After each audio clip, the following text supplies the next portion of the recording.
In your name we pray. Amen.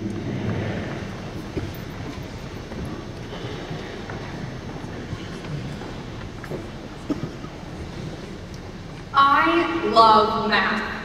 I know I'm not in the majority, but it's true. So naturally, when tasked to give a speech to the entire graduating class of 2018, I thought the most applicable way to look back was through math.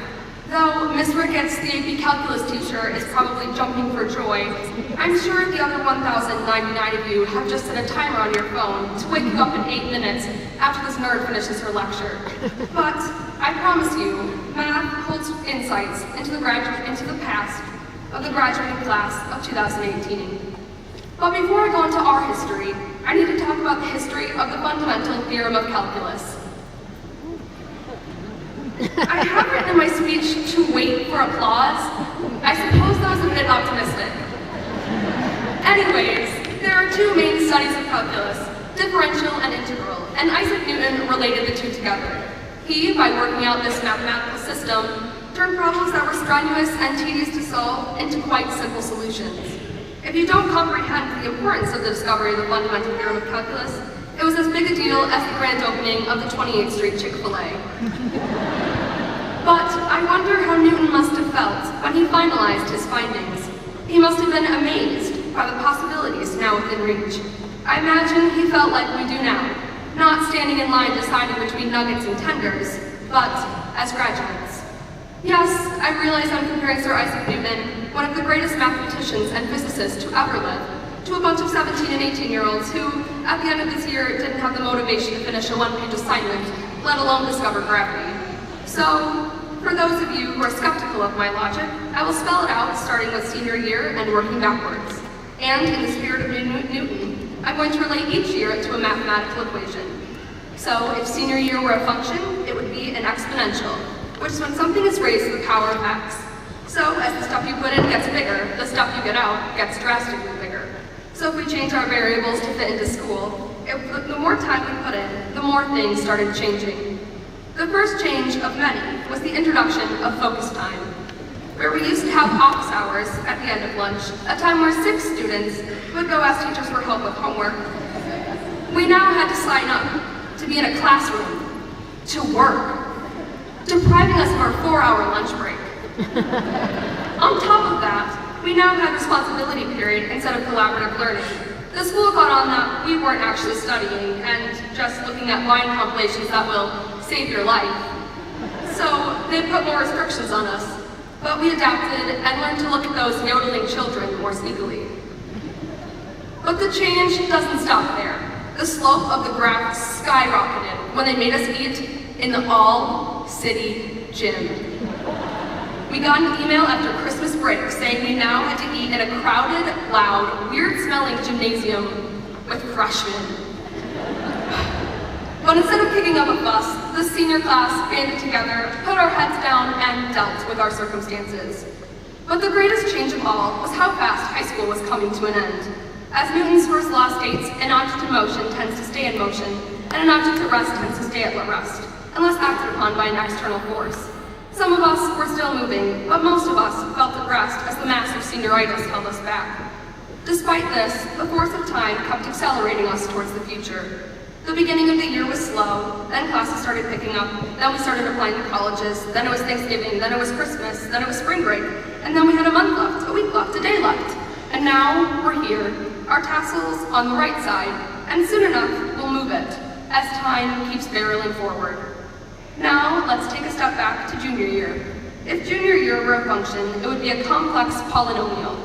A polynomial is a function where a bunch of variables are raised to a bunch of powers. But you could break these functions into simple factors. Junior year, we were given variables such as AP testing, varsity sports, leads in musicals, and all sorts of things thrown together. But that year, we had confidence. We were upperclassmen. We knew where all our classes were, we knew we had to be first in line for hot lunch if we wanted anything good, and we knew that teachers didn't actually care if we had holes in our jeans. We got to go to homecoming, a dance where you spent half your time playing with bubbles and the other half jumping up and down to Uptown Funk. With this new confidence, we started dabbing, calling anything remotely fun lit, and annoyed our teachers with fidget spinners. Briefly. Very briefly. With this new confidence, we were starting to factor and figure out how to be high schoolers. So, taking another step back, if sophomore year were a function, it would be something simplified. And with the miraculous wonders of algebra, we were able to add like terms or variables with the same exponents. Because though we did not have the confidence of an upperclassman, we were becoming more independent. Yes, a lot of things were the same. We still had to sit at the nosebleeds at football games. But we were reducing all over the place. We knew we had to carry our backpacks with us to class, and we knew we didn't need padlocks on our lockers if we didn't keep anything in them.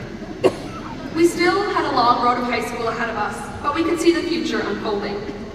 In calculus, there is a rule about particle motion that states that a particle can either be moving forwards, backwards, or stopped. A particle cannot be stopped and moving forwards, nor can it be moving backwards and forwards at the same time. I know this seems self-explanatory, but this seemingly inherent law holds truth for sophomore year.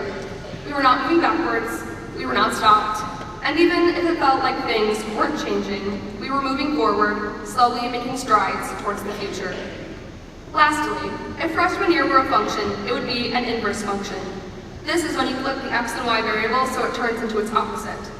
Freshman year was the year everything got turned around. We had to memorize our confusing schedules, endure 8 classes on Fridays, and figure out what to do with 10 minutes of passing time when we weren't lost. Come wintertime, boys worked up the courage to hold carefully crafted puns up by girls' lockers, asking them to our first high school dance. Everything was new, even the people. As we tried to meet our 259 other classmates, there was one thing that brought us together. Life together.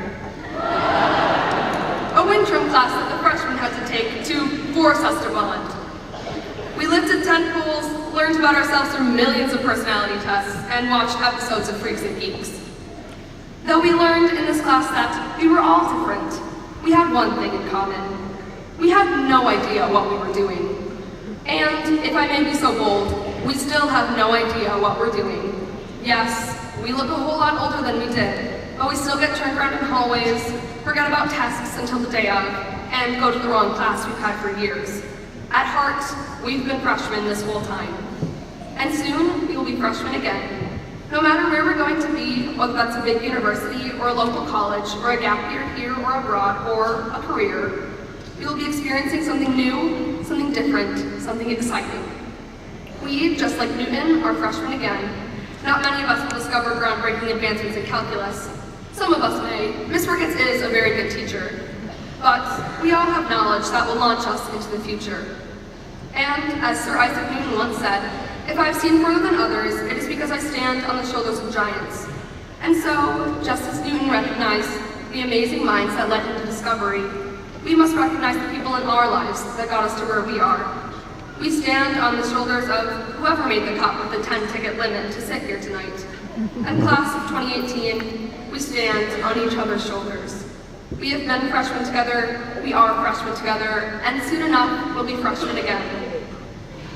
But as we survey our future from such lofty heights, may we never forget what got us here. Great friends, teachers, and families, a veritable cloud of witnesses. Difficult equations will continue to come up throughout our lives, and we can't solve them on our own. We need the prayers and support and the shoulders of our giants to stand on.